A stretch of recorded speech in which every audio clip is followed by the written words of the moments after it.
Hello there and welcome back to our channel. In this video, we will demonstrate how to show you are listening to Spotify on Discord.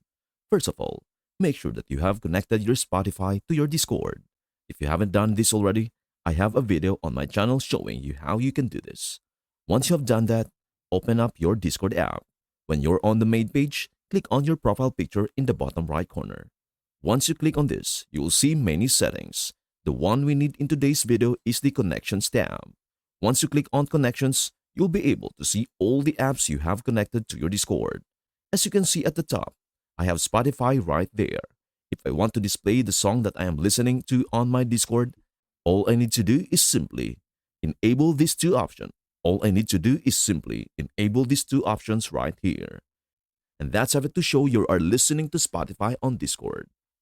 Before we end, may I humbly ask you a favor? Please do like, share, and subscribe to our channel. This means the world to us. Thank you so much for watching. We hope to see you in our next video.